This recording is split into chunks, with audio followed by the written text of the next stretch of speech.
La fuente de la buena fortuna, el segundo de los cuentos de Vidul el Bardo por J.K. Rowling. En lo alto de una colina que se alzaba en un jardín encantado, rodeado por altos muros y protegido por poderosos hechizos, manaba la fuente de la buena fortuna.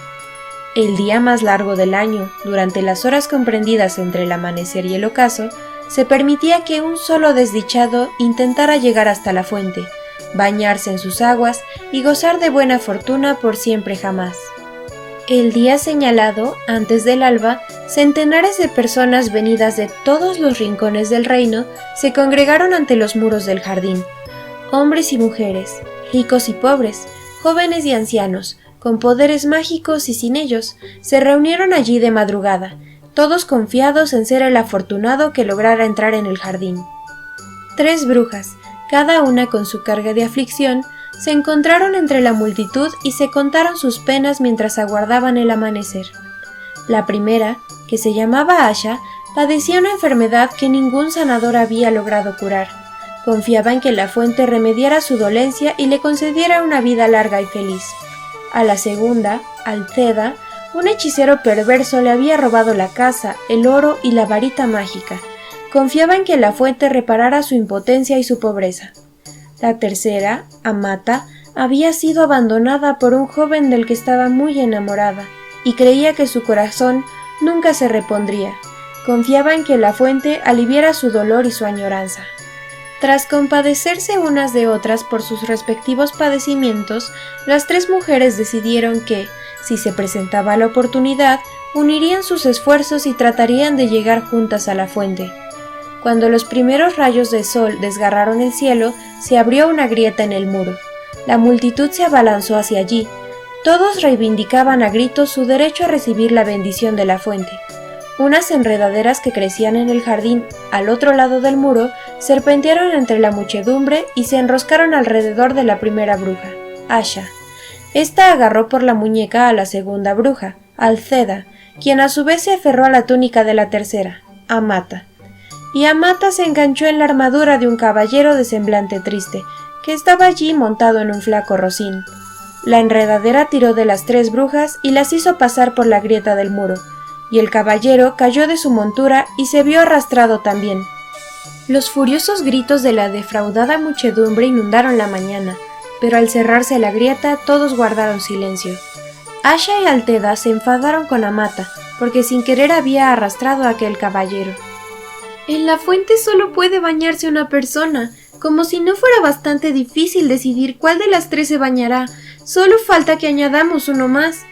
Sir Desventura, como era conocido el caballero en aquel reino, se percató de que las 3 mujeres eran brujas. Por tanto, como él no sabía hacer magia ni tenía ninguna habilidad especial que lo hiciera destacar en las justas o los duelos con espada, ni nada por lo que pudieran distinguirse los hombres no mágicos, se convenció de que no conseguiría llegar antes que ellas a la fuente. Así pues, declaró sus intenciones de retirarse al otro lado del muro. Al oír eso, Amata también se enfadó. «¡Hombre de poca fe!», lo reprendió. «Desenvaina tu espada, caballero, y ayúdanos a lograr nuestro objetivo». Y así fue como las 3 brujas y el taciturno caballero empezaron a adentrarse en el jardín encantado, donde, a ambos lados de los soleados senderos, crecían en abundancia extrañas hierbas, frutas y flores. No encontraron ningún obstáculo hasta que llegaron al pie de la colina en cuya cima se encontraba la fuente. Pero allí, enroscado alrededor del pie de la colina, había un monstruoso gusano blanco, abotagado y ciego. Al acercarse las brujas y el caballero, el gusano volvió su asquerosa cara hacia ellos y pronunció estas palabras: «Entregadme la prueba de vuestro dolor». Sir Desventura desenvainó la espada e intentó acabar con la bestia, pero la hoja se partió. Entonces Alceda le tiró piedras al gusano, mientras Asha y Amata le lanzaban todos los hechizos que conocían para inmovilizarlo o dormirlo, pero el poder de sus varitas mágicas no surtía más efecto que las piedras de su amiga o la espada del caballero, y el gusano no los dejaba pasar. El sol estaba cada vez más alto, y Asha, desesperada, rompió a llorar. Entonces el enorme gusano acercó su cara a la de Asha y se bebió las lágrimas que resbalaban por sus mejillas. Cuando hubo saciado su sed, se apartó deslizándose suavemente y se escondió en un agujero del suelo. Las 3 brujas y el caballero, alegres porque el gusano había desaparecido, empezaron a escalar la colina, convencidos de que llegarían a la fuente antes del mediodía. Pero cuando se encontraban hacia la mitad de la empinada ladera, vieron unas palabras escritas en el suelo. «Entregadme el fruto de vuestros esfuerzos». Sir Desventura sacó la única moneda que tenía, y la puso sobre la ladera cubierta de hierba, pero la moneda echó a rodar y se perdió.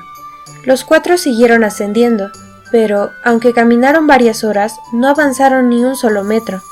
La cumbre no estaba más cerca, y seguían teniendo delante aquella inscripción en el suelo. Estaban muy desanimados, porque el sol ya había pasado por encima de sus cabezas y empezaba a descender hacia el lejano horizonte. No obstante, Alceda andaba más deprisa y con paso más decidido que los demás, y los instó a que siguieran su ejemplo, aunque no parecía que con ello fuera a alcanzar la cumbre de la colina encantada. «¡Ánimo, amigos! ¡No os rindáis!», los exhortó secándose el sudor de la frente. Cuando las relucientes gotas de sudor cayeron al suelo, la inscripción que les cerraba el paso se esfumó, y comprobaron que ya podían continuar subiendo. Alentados por la superación de ese segundo obstáculo, siguieron hacia la cima tan deprisa como les era posible, hasta que por fin vislumbraron la fuente, que destellaba como un cristal en medio de una enramada de árboles y flores. Sin embargo, antes de llegar encontraron un arroyo que discurría alrededor de la cumbre cerrándoles el paso. En el fondo del arroyo de aguas transparentes había una piedra lisa con esta inscripción: «Entregadme el tesoro de vuestro pasado». Sir Desventura intentó cruzar el arroyo tumbado sobre su escudo, pero éste se hundió. Las 3 brujas lo ayudaron a salir del agua, y luego intentaron saltar a la otra orilla, pero el arroyo no se dejaba cruzar, y mientras tanto el sol seguía descendiendo más y más. Así que se pusieron a reflexionar sobre el significado del mensaje escrito en la piedra, y Amata fue la primera en entenderlo. Agarró su varita, extrajo de su mente todos los recuerdos de momentos felices compartidos con el joven del que estaba enamorada y que la había abandonado, y los vertió en el agua. La corriente se llevó sus recuerdos, y en el arroyo aparecieron unas piedras que formaban un sendero. De ese modo, las 3 brujas y el caballero pudieron cruzar por fin al otro lado y alcanzar la cima de la colina. La fuente brillaba ante ellos, entre hierbas y flores de una belleza y una rareza extraordinarias. El cielo se había teñido de rojo rubí. Había llegado el momento de decidir quién de ellos se bañaría en la fuente.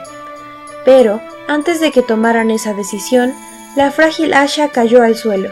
Extenuada por la agotadora escalada, estaba a punto de morir. Sus 3 amigos la habrían conducido hasta la fuente, pero Asha, agonizante, les suplicó que no la tocaran. Entonces Alceda se apresuró a recoger todas las hierbas que le parecieron útiles, las mezcló en la calabaza donde Sir Desventura llevaba el agua, y le dio a beber la poción a Asha. Entonces, Asha se incorporó, y al cabo de un instante ya se tenía en pie. Más aún, todos los síntomas de su terrible enfermedad habían desaparecido. «¡Estoy curada!», exclamó.